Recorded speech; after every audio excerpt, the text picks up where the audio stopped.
Ina iwi katoa na mihi kia koto. Ina iwi te ati awa tina koto. Ina rangatirama Craig Ellison tenakwe. Ina rangatirama Honourable James Meager tenakwe.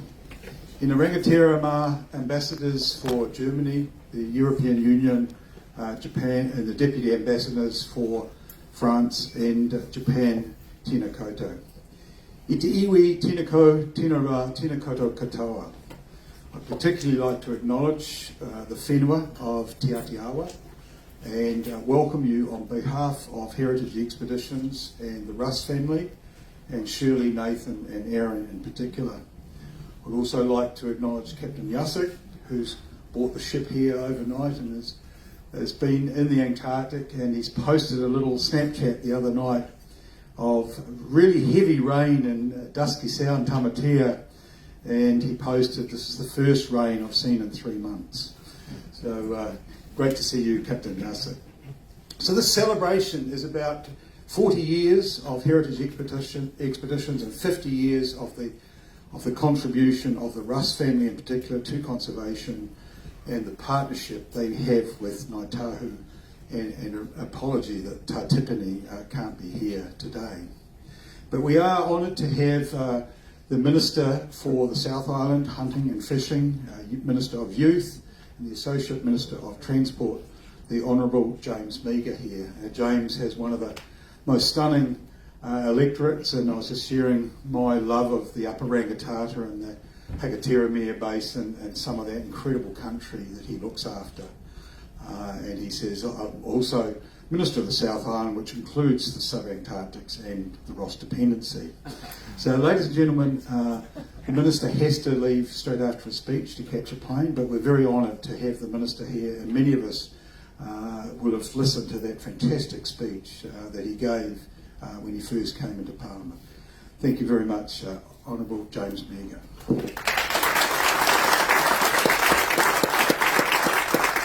Thank you, Lou. I don't want to cause a diplomatic incident, but I think Lou's just claimed the Ross dependency for the South Island. So let's keep that one under wraps. At least our foreign dignitaries in the room raise a slight issue with that.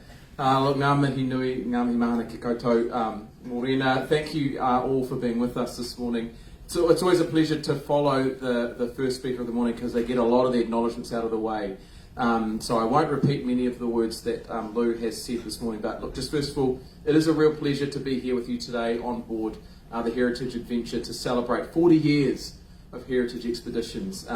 What I understand is New Zealand's original, first, and I think most unique cruise operation. So it's a real privilege to be here to help celebrate this special milestone. Can I want to do some acknowledgements? Can I also acknowledge mana whenua, but also particularly one of our local MPs, Greg O'Connor.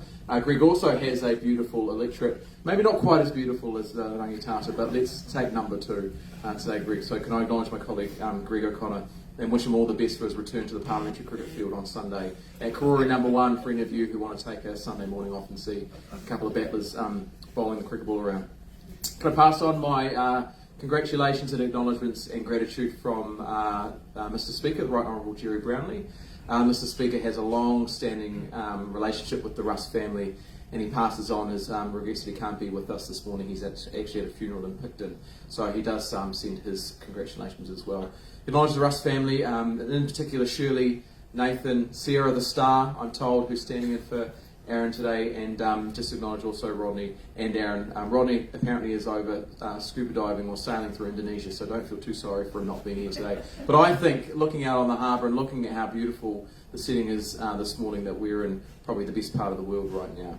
Can I acknowledge a few other individuals in the room today? So Peter Gluckman, Leon Grice, Chair of Antarctic New Zealand, and of course our foreign dignitaries here today that Lou mentioned, in particular Lawrence Meredith. Lawrence I've had a bit to do with over the past few months from the EU, and we've been trying to get a tour, trying to get a trip around the South Island. So I'm wondering whether or not we can combine today and our impending trip around the South Island and maybe just extend it to be a couple of months and a couple of degrees further south, Lawrence. So let's sort that out very, very soon. Look, thank you for all being here also to celebrate us this morning. And we of course are here today for the 40-year anniversary of Heritage Expeditions, New Zealand's first and only family-owned operation cruise company operated out of Christchurch. And of course, as Minister for the South Island, I could not be prouder to say that. And so while we're marking 40 years here today, I think that when we mark the 50-year anniversary, perhaps we could do it from a port or a setting slightly further south. I'm thinking maybe Littleton, maybe Bluff down at Southport, possibly Dunedin out at Port Chalmers, or maybe Prime Port in Timaru, which actually has a burgeoning, growing, thriving cruise industry. I think we got into the double digits a couple of years ago, so let's make sure we get a few more cruise ships in there as well. And I just want to acknowledge also the partnership, of course, with Ngāi Tahu, with Wai Whakapapa and just wanted to acknowledge my whanaunga here and also Tā Tipene, who will be passing on a message later on this morning. Look, it is a real pleasure to be here to talk very briefly about the Heritage Expeditions story and work. I've very much got my eye on the clock, so I'm under a bit of time pressure today. But look, I just wanted to say it is a fantastic operation they've got running here, founded by biologists, botanists, adventurers. The Russ family really have been pioneers in this space for a long, long time. They have been promoting us, they've been promoting conservation, they've been promoting tourism for years and years now, and especially New Zealand as a gateway to the sub-Antarctic islands and all the way down to Antarctica. And as I found out today, actually, they do go further north, so they actually have a full service operation offering all the way up to Japan and into Indonesia and around the Pacific. And I think that's a really special aspect that they have here on this particular vessel. Their voyages, of course, attract high-value international travellers, and as a government that is fixated on growth, that is a very, very positive outcome for us. So I guess from my perspective and the conversations I've had with Nathan this morning, as a government and as a minister in that government, we want to be doing as much as we can to help promote that growth. How do we do it in a way which celebrates the strengths of New Zealand? How do we do it in a way which protects our environment and enhances our conservation values, but also recognises that there are opportunities to create economic growth. There are opportunities to bring people to our country, to show them what we have to offer, to provide the educational experience as well. And I'll acknowledge Lou being with us today. I asked Lou whether or not he was whether or not you were the entertainment, and I was assuming cabaret and karaoke, but no, we get quite highfalutin, very, very high value lectures from Lou when you come on the trips with Lou. So I think that's an important part of the offering here as well. It is a part about that mix of conservation, economic growth, and the story that we can tell as New Zealand, and how we can use those together hand in hand. Of course, tourism is a growth industry for us. It is a focus for Minister Louise Upson and for our government. And I think that what you'll see over the next few months and the next few years is a government which is focused on supporting that growth industry. It would be remiss not to talk about some of the things that the government is doing in that space. You've heard loud and clear about our push in tourism. It is our second largest export, but we are still not quite where we were pre-COVID. And look, growth comes with challenges, and so we are cognizant of some of the infrastructure challenges and some of the social license issues around cruise. But I think we can grow it in a way which is sustainable. I think we can grow it in a way where people see the value of cruise and of this industry. Because you've got to remember that every time someone comes from abroad and spends $10, that's money that's going into the pockets of the retailers, or going into the pockets of the baristas or the cafes or the local cruise operators. That is incomes, that is money for New Zealanders, jobs for New Zealanders, and it's something that we should celebrate and we should support. It's also crucial for the South Island, because the mainland accounts for 40% of New Zealand's international tourism spend. Now when you think about that, a population of 25% of the country gets 40% of the international spend. So it's obviously a very, very important factor for us down in the mainland, and of course 43% of the guest nights are actually spent in the South Island. So for us, as a minister who's been charged with giving a South Island perspective on the things that government does, it's very important for me to make sure that we focus on those key sectors: tourism, agriculture sector, manufacturing, and the likes. And there are signs of growth, and there are signs of good news. Just this week we had our latest international visitor survey, which showed that international visitor spend rose 23% in the last year, and that's year on year. And international visitors spent $12.2 billion last year. Now that's still only 90% of where we were pre-COVID, so there is a wee way to go, but I'm confident that with the settings that the government's putting in place, we can get there. We have announced a number of recent initiatives over the past few weeks using the international visitor levy. Now I know that might be controversial for some people who rely on our guests coming in, but I think what you're going to see is a lot of positive projects coming out of that international visitor levy, including recently $30 million for conservation-related tourism experiences, and of course that $500,000 to market New Zealand to Australians. And there's been a little bit of talk back and forth about the slogan, everyone must go, but I just think you need to expand your offering and add on to the end of it. So it might be everyone must go to the mainland, or it might be everyone must go to the sub-Antarctic. So let's think a little bit positively about how we can push that message to Australians, and I want to acknowledge also all of our international guests and visitors that are with us today as well. And finally, I just thought I'd touch on some of the things we're doing in our youth space. I'm also the Minister for Youth, and one of my key focuses is to make sure that our youth development opportunities and funding is going in the right places. And I just wanted to highlight one particular program that we do work with, and that's the Sir Peter Blake Trust, which delivers youth development programs to around 1,500 people. And part of that program is experience for secondary school students to take multi-week science experiments, remote locations including the sub-Antarctic islands and Fiordland. And what I'm keen to explore more that Nathan raised with me this morning is this idea that you can have an operation like this going all the way down to maybe Scott Base and tying in with some of the research and tying in some of the other opportunities there. And maybe even, bringing back a few tired or bedraggled staff members here and there and giving them a bit of a refresh and seeing what we can do in that space. So look, that's probably all I really wanted to come here this morning to share with you.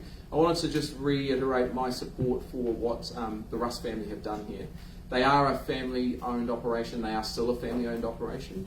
It's something that I don't think we celebrate enough in New Zealand, especially as South Islanders. We're a bit conservative. We're very independent, but we're very parochial. But we're very proud of what we produce and what we can do. So I want to see more of this. And so in my role, if I can do anything I can to support the likes of Shirley, Nathan and their family, then I certainly will do so. So just to conclude, I want to thank you all for being here today. I am a firm believer in what we can do here in New Zealand, what we have on offer, and what we can do through amazing people like the Russes. So with that, just want to say my congratulations once again. Well done on 40 years, and here's to the next 40. Thank you very much.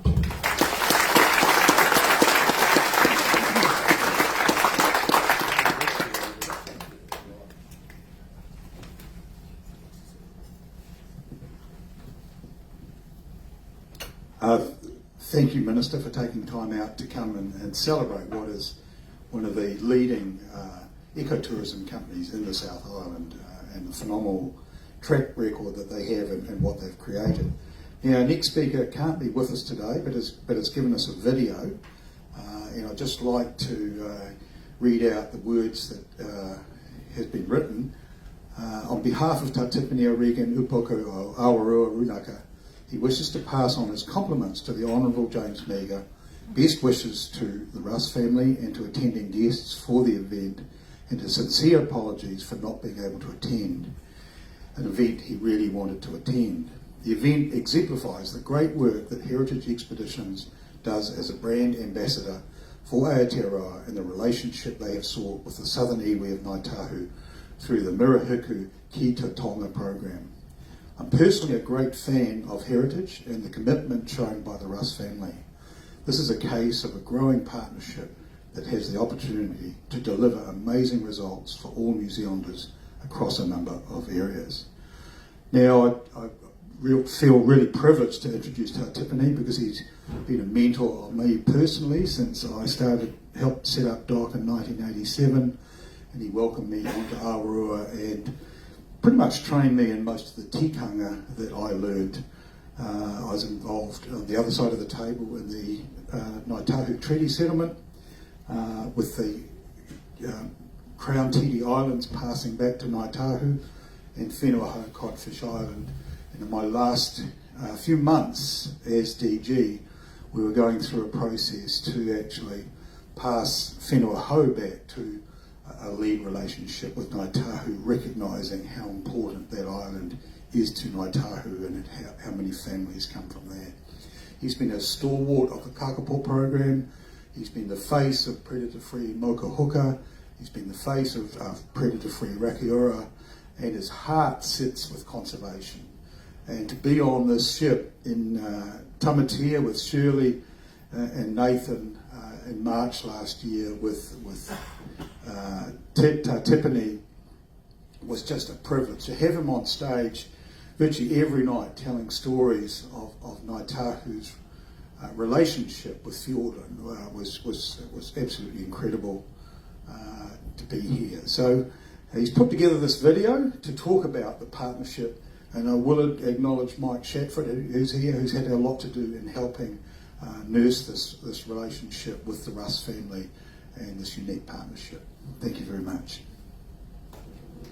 E te ti e te tā, te rau rakitira mā tēnā koutou.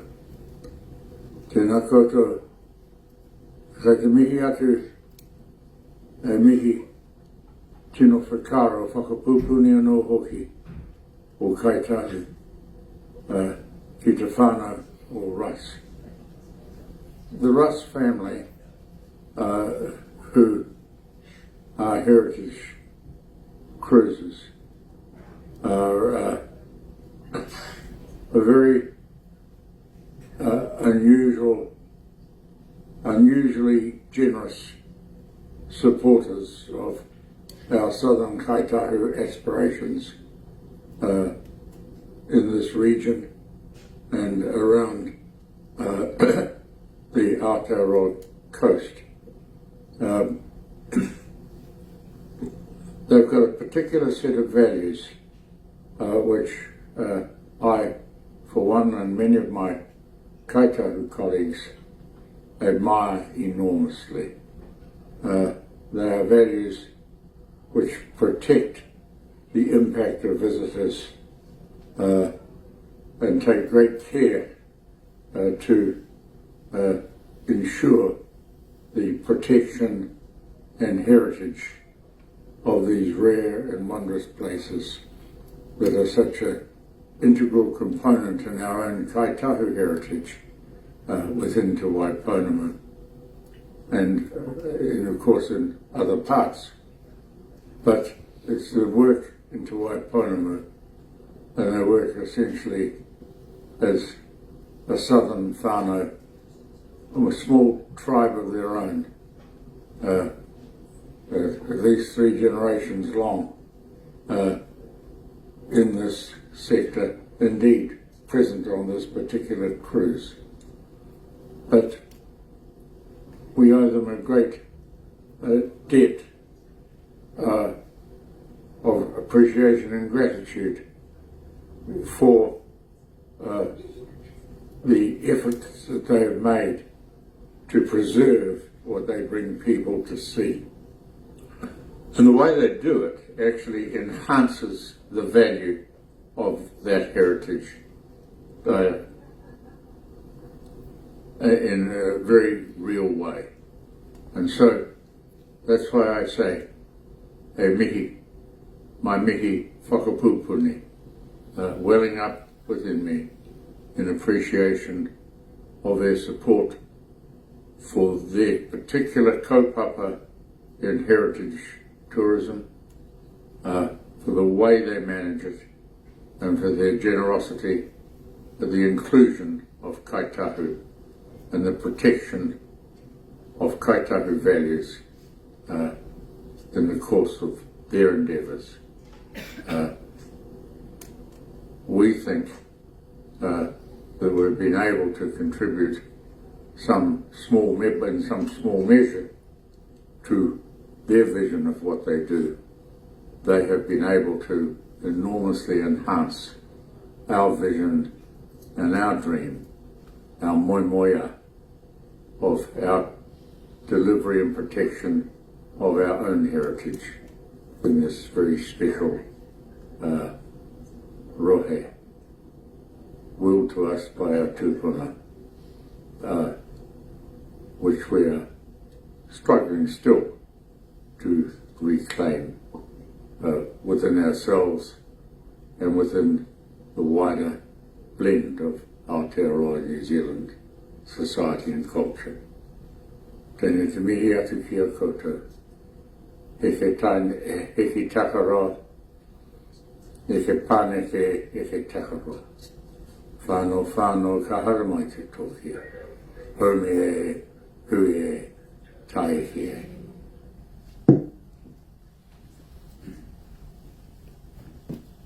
Kia ora, and I want to also now acknowledge Tipene's vision to uncover some of the mysteries of the subantarctic islands, which are the stories we tell here on the ship, and in particular some oddities in the subantarctic, like flax on Campbell Island that we can't explain, and Awarua Rūnaka on the Auckland Islands.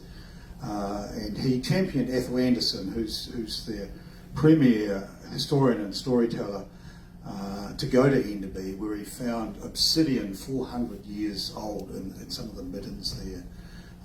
And we know of the mythical story of the waka i te Rangiora that went into the Southern Ocean and saw these icebergs. And Tipene, layer by layer, is uncovering the story of iwi in the subantarctic islands, and this incredible story for Aotearoa, New Zealand. So, you know, that Ethel and Tipene together on this ship was just, the Kiwis on board were just infatuated with the stories they had to tell. It was a very special time. So the next speaker can't be here. It's the Minister of Conservation, Honourable Tama Potaka, and he is very passionate about the work, the leadership that he's bringing to this amazing group of 3 islands that we're bringing together to fundraise. I'm on the New Zealand Nature Fund, and so far we've raised $750,000, and every time we tell a story, another particular, and I acknowledge the Dominion, I write for Staff on Nature, and those articles keep on bringing people, New Zealanders, out to donate to this incredible cause. But some of the biggest donations come off this ship, and I think when Rodney and Nathan and Aaron first started working in Antarctic, and people like Gareth Morgan came on board and saw the Antipodes, started $1 million mouse. So the whole Antipodes eradication started here on Heritage. And really that's how most of the big eradications in the world have happened, from listening to stories of lecturers like myself and Rod Morris. Somebody in the audience comes up and says, I'm impressed, I really want to contribute. And South Georgia, that's how it happened. Antipodes, that's how it happened. Gough Island, that's how it happened. So these ships are incredibly valuable to conservation because of the collections of people that they bring together that want to contribute more. So I'll introduce Honourable Tama Potaka. I guess I had one of my worst incidents as Director General of DOC with Tama, and that's when my staff killed the takahi on Rangitoto Island, and it was a hell of a mess. And you know, one guy who was a bit short-sighted and misidentified a takahi with a pukeko. I was persona non grata with Ngāi Tahu ki Tamaki, and it was Tama who helped me navigate through that incredible mistake that we made on Rangitoto Island. So, ladies and gentlemen, the Minister of Conservation, Honourable Tama Potaka. Ki runga, ki raro, ki roto, ki waho. Rire rire hau pai marere. Ngāi Tahu Heritage Expeditions, Murihiku Regeneration, and mihi ana kia koutou katoa, tēnā tātou e hui nei. I had hoped to be there in person with you all today, so thank you for this opportunity to acknowledge 2 important milestones. 40 years of heritage expeditions and more than 50 years of collaboration with Te Papa Atawhai, Department of Conservation or related entities. The subantarctic islands, way down there on the other side of Rakiura, are among the most unique and majestic treasures around the world. We can be grateful and acknowledge the rangatiratanga of Ngāi Tahu and the 4 Papatupu Runanga of Murihiku, Southland, for their guidance, their kaitiakitanga for this place truly deserving of World Heritage status.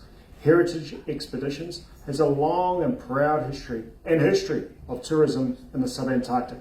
When managed appropriately, tourism in the subantarctic is an important tool for showcasing the rich natural and cultural heritage to the world. It brings important economic sustainability that can enhance conservation efforts while supporting jobs and incomes. 35 years ago, Heritage Expeditions became the original concessionaire for the subantarctic islands, setting the standard for responsible expedition tourism by ensuring conservation remained at the forefront of its voyages. It's like adventure tourism. Responsible tourism to the subantarctic islands is an equally important way to raise awareness of key areas such as the beloved Mokāhuka, Auckland Islands, and the problems that they face. The islands, the Motu, are National Natural Reserve, home to hundreds of native and endemic plants and animals and a lot of birds flying in and out. However, it is also home to feral pigs, feral cats and mice, the puaka, the ngeru and the kiore. These pest species have devastated natural ecosystems. 32 bird species are no longer found on the island, and native forests are unable to flourish. No good. Working with Ngāi Tahu, the Department of Conservation Te Papa is committed to restoring the mauri of Mokāhuka, the Auckland Islands, by eradicating these pest species. National Tourism is supporting the project with the International Visitor Levy, contributing $3.65 million towards this project over 2 years. Much of the pūtea for these projects comes through donations. The more awareness we can bring to the challenges Mokāhuka faces, the better. The department recently joined the International Island Ocean Connection Challenge to boost conservation efforts on the islands, as well as Rākiura, Stewart Island, Te Punga o Te Waka, and the Chatham Islands, Vekuhu, or Wharekauri. This mahi connects us with international donors who want to restore nature, and I'm sorry I missed that hui the other week. We can achieve so much when we work together under the korowai of toitu te whenua, toitu te moana, toitu te taio, or conservation. As Minister of Conservation, I am committed to ensuring that our partnerships with others, including those there today with you, continue to grow, evolve and thrive in the years to come. Together with Te Papa and Iwi, we will ensure that these remote, fragile and beautiful places are protected for the tamariki. Mā tātou tamariki a Murihiku nei. My thanks again for this opportunity to share a message with you all today and wish you all the best. From Te Ika Maui to Te Waipanamu, Te Punga o Te Waka, Rākiura and beyond out to Mokāhuka, tēnā koutou, tēnā tātou, katoa.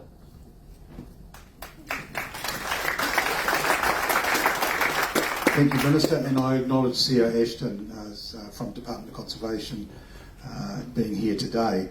So now we're going to have a look at the partnership between Heritage Expeditions and Ngāi Tahu and what this remarkable relationship that Aaron and Nathan have put together with Tā Tipene and what it could deliver to New Zealand.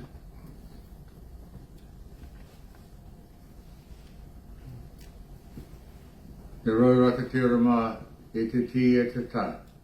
Tēnā koutou, kai te mihi o Ngāi Tahu ki a koutou katoa. South of Aotearoa, New Zealand, lies Moana Tā Pokopoko a Tāwhaki, the Great Southern Ocean. It is one of the last wild places left to the earth.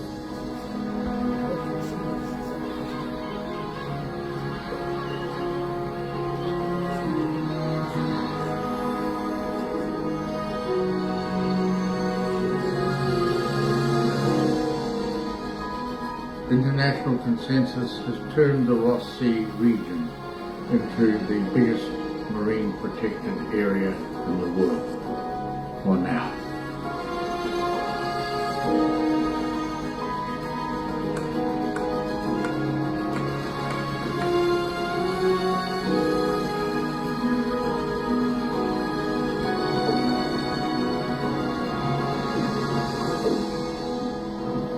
Antarctica is the continent of peace and science.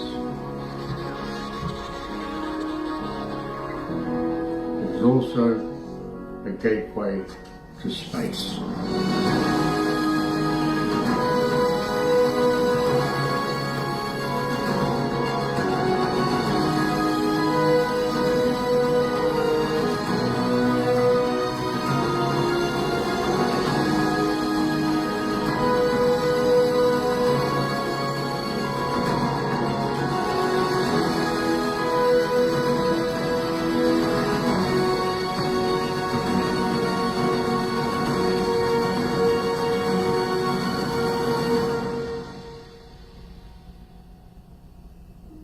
All of us are stewards of Te Moana Tā Pokopoko a Tāwhaki. Together we can take care of Antarctica and this great Southern Ocean.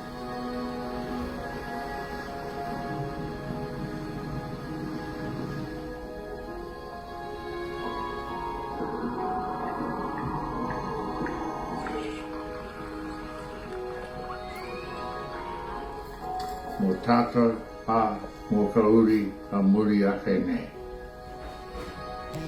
For us and for our children after us.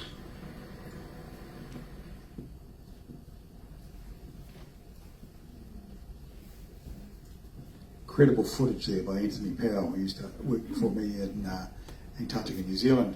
So my story, I guess, with heritage goes back to 1987. I was with the Forest Service in Invercargill, and I was given the job of District Conservator. And I made a bid to the Director General at the time, Ken Piddington, that the Subantarctic Islands should be run from Invercargill, not from Wellington. It was run by the Outlying Islands Committee, a group of scientists. It was pretty much off limits, as most of the Subantarctic Islands in the world were. And then in 1989, New Zealand hosted the International Ornithological Congress, and a number of dock scientists were involved in setting this up. And they came up with the idea of hiring a ship called the World Discoverer as the post-Congress field trip. And I sort of worked my way through the issue, and there was quite a bit of opposition in dock, because what would somebody from Forest Service know about the most pristine islands in the world? And Helen Clark was our minister at the time. And I said, I've got an idea that I think they are nature reserves, which is our highest protected status, but I think we can do both. We can do tourism and protect and use the areas for science. And she said, well, make sure you've got all your ducks lined up. And I asked her for help with the Ecuador government, and I got a secondment to the Charles Darwin Research Institute in the Galapagos. And basically, that was the best model in the world at the time of visitor management. And we really lifted the model to here. We had site numbers, hardened sites, government reps, closed sites, guiding ratios. But the remarkable thing is it drove us together with Australia. So out of tourism, the idea of tourism, and of course it was controversial at the time that we were going to allow tourism in the Subantarctic, but my premise is we can bring exposure to these islands, these incredible ecological landscapes, and have New Zealanders appreciate them, fall in love with them, and actually market them to the world. But what the other benefits was it drove us together with Tasmanian Parks and Wildlife, and out of that, we were able to create the two big World Heritage Areas, we were able to create the marine protected areas, and we were able to adopt those Galapagos visitor guidelines. And once the Congress had gone through, Rodney Russ came in and said, look, I really agree with what you're doing, and I actually want to start to run an operation that really features the Subantarctic Islands. So all that was in 1990, and it actually, Rodney and I had our differences at times, but we actually did harden the sites, we did open places up, we had closed sites, we had government reps, and in the end, I wondered about government reps because what the Russ family was doing was as good as doc. They had this huge passionate love affair with the place. And we really started to see the benefits as we were able to get staff to the islands, we were able to get boardwalk to the islands.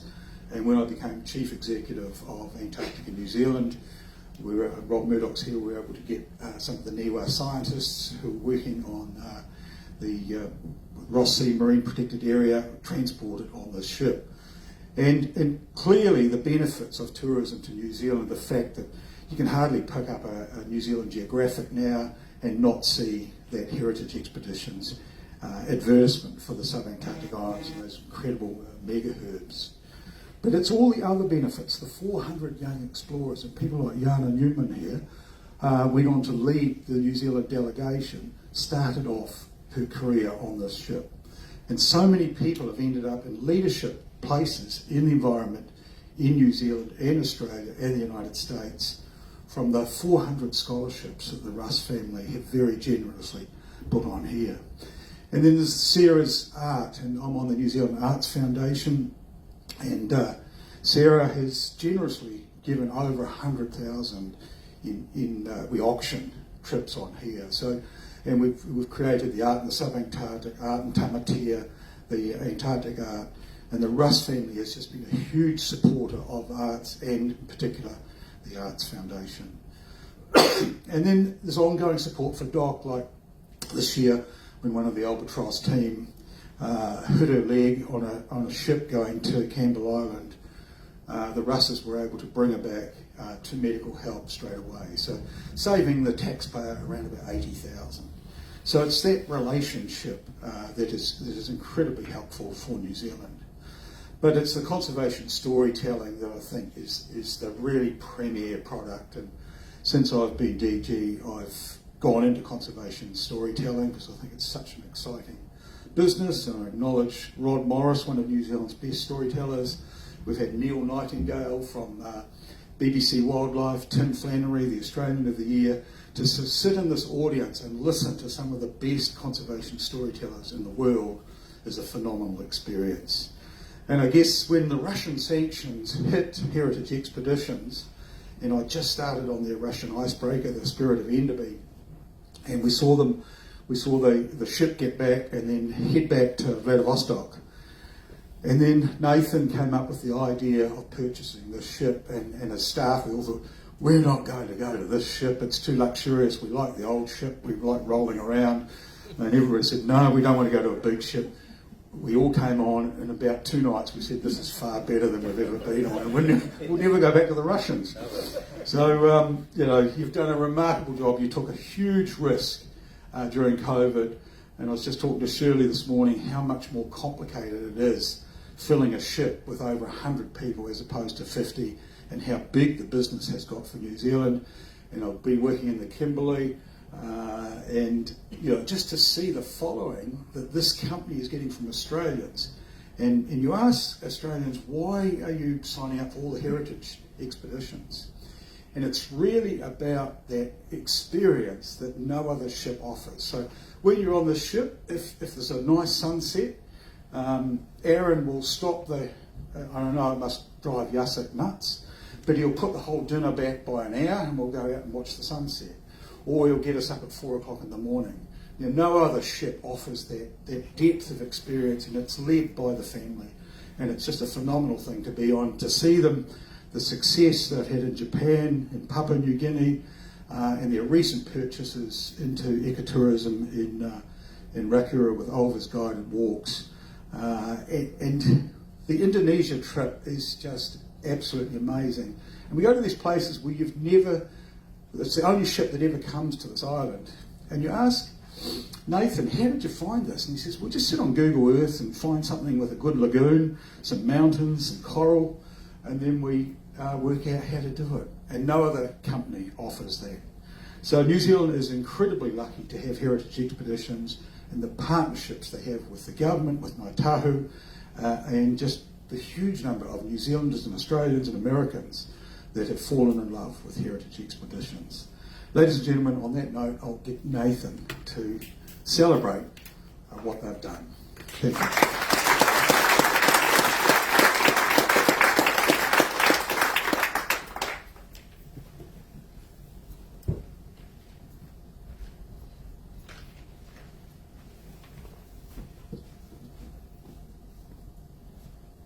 Well, folks, thank you very, very much for coming. Thank you very, very much for all the lovely speeches and energy to this point.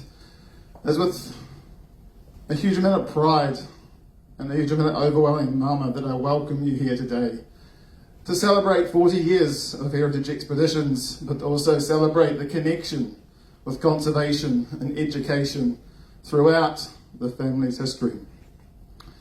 Aaron, my brother and my current business partner, isn't able to be here today as he's currently in Germany representing New Zealand and heritage expeditions at ITB, promoting New Zealand to the world. Throughout a year, heritage expeditions is approximately 25% New Zealand, and the rest come from overseas, bringing people into New Zealand to encourage the storytelling and the conservation that goes with it. I'd like to express both my gratitude and sincere thanks to Honourable James Meager, Honourable Tama Potaka, and our friend Tipene O'Regan for the support and encouragement that they've given us in the recent years to continue our passion to grow and to be that storyteller. I guess as a young boy is when it all started. Heading down to the sub-Antarctic islands and heading into Fjord Island and listening to the stories and understanding what expedition travel can bring. Aaron and I were both privileged enough to start exploring at the ages of 5 and 6 years old, heading down to the sub-Antarctic and Antarctica at the ages 7 and 8 years old. This was one of the first years that I haven't returned back to the Ross Sea. Taking over 15,000 passengers from all around the world to the sub-Antarctic islands and to the Ross Sea is something that we all need to reflect on and something that we need to be proud of. This all started with a dream that conservation and tourism can start and to work together to take people to these places. It's a privilege to have Lou here emceeing this celebration today, as it was his faith in Mum and Dad to take the sub-Antarctic islands to the world. The ability to see what can be achieved with conservation and education working hand in hand. Rodney first visited the Auckland Islands at the age of 20, working as the boat boy, driving Zodiacs around the remote parts of the Auckland Islands, getting people into those unique parts so they could do their research. That dream started to grow with the first vessel being only 6 passengers. 6 passengers into Fiordland. It now grows to 140 passengers, 345 nights a year throughout the world. Taking like-minded people to the places that are hard to reach, the places that the governments want to close, the places that we have to work to keep open so we as a world can understand what is happening. As a young boy, being able to travel and to experience these places with some of New Zealand and the world's leading conservationists, the likes of the late Brian Bell, Don Merton, Rolly Taylor, David Kiven, and also the current people of Rod Morris, Lou Sanson, Hamish Campbell, Gary Wilson, Kath Walker, Graham Elliott, is what shapes heritage expeditions. Their passion and their outright vigour to continue to understand these places is what continues to drive and be the cornerstone of why heritage expeditions continues today. It would have been easy to run away and hide during COVID, but that's not the Russ mentality. The Russ mentality is to continue to push and to continue to make sure that these areas become known. We successfully navigated COVID, still operating international vessels throughout New Zealand, down to the Ross Sea, so New Zealanders had the opportunity to explore their big blue backyard. To help them understand what the Department of Conservation are doing to protect these regions. It was great to see New Zealand talk and to turn to understand those islands that much more. With the future ahead of us and this vessel operating successfully for the last 3 years, it's now time to look to what is next. The partnerships with Ngāi Tahu, the research institutes of New Zealand who can and will affect change. These regions are inhospitable, they're hard to reach and they're hard to explore. But with a passion and an enthusiasm to take people, we can affect the change and the understanding of what tourism can bring to conservation, education and awareness. Taking New Zealand to the world, taking the sub-Antarctic islands to the world so they understand what we have. very few people actually appreciate what New Zealand holds south of New Zealand. I spent my school years teaching the teachers of what the Southern Ocean is, of where the Auckland Islands are. Every year I would return back from the vessel through the school holidays, and they would think I'd been to an island in the Hauraki Gulf. But that is what we can do, and what we've been doing as a family, and what we encourage and continue to do for future generations. As Lou talked about, the true young explorers, there's been over 400 of them throughout the years who have gone on to take their passion and their enthusiasm to their careers, which all started in the remote Southern Ocean. It's also showcasing New Zealand throughout the world. This vessel does not just work in the sub-Antarctic islands or the Ross Sea. It works for 70, 80 days around Japan. It works through Indonesia, Taiwan, Philippines, Northwest Australia, and then back through the Pacific of Indonesia, Papua New Guinea, Solomons and Vanuatu, before returning back home to start the Southern Ocean sojourn. Every year for 5.5 months, we work at a Bluff, the smallest port in New Zealand, but the easiest port to visit the sub-Antarctic islands from, gaining access to the remote regions with ease. It's also showcasing New Zealand's produce and products.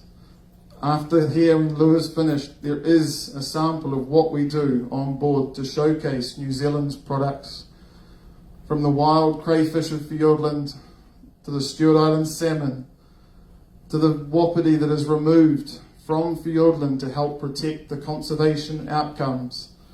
We take it to the world to show what New Zealand is about. It's a great privilege to hear the support and the undivided attention that we've been able to gain in the last years with Ngāi Tahu and with the government support. We look forward to continuing to grow, continuing to be advocates for the conservation of New Zealand, the conservation of the wildlife and the pristine environments. We see it as our duty of care to make sure that these regions are here for the generations to come, to make sure that they can explore in such a pristine and unique environment that we've been privileged enough to grow up in. And I hope, with the government support, that we as a New Zealand operator can continue the longevity in another 40 years of exploratory expeditions into the sub-Antarctic, and who knows what the sub-Antarctics will hold in the next 40 years. But it's exciting to hear and to start to see the momentum growing behind the eradication of the Auckland Islands and other islands in the south. From behalf of the Russ family, it's a privilege to have you all here.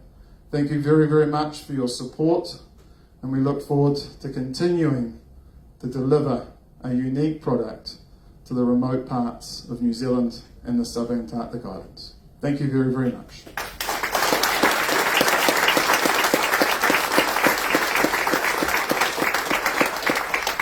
Thank you, Nathan, and you can see some of the passion that he brings to the leadership of this company. So, look, a final thanks. This operation cannot work without an incredible relationship with Te Papa Department of Conservation, Ministry of Foreign Affairs and Trade, and Maritime Safety. That relationship is really key to this whole operation. I acknowledge Kevin O'Connor and Brent Bevan, who followed me into Invercargill and developed the whole visitor system better. So that leadership that's coming from DOC to make this thing work, and along with what Foreign Affairs does in permitting their operation in Antarctica. So on behalf of the Russ family and Heritage Expeditions, I'd love to thank you all for coming along this morning and celebrating with us. We'll have a tour and some drinks and some of this incredible food, and their focus on sustainability.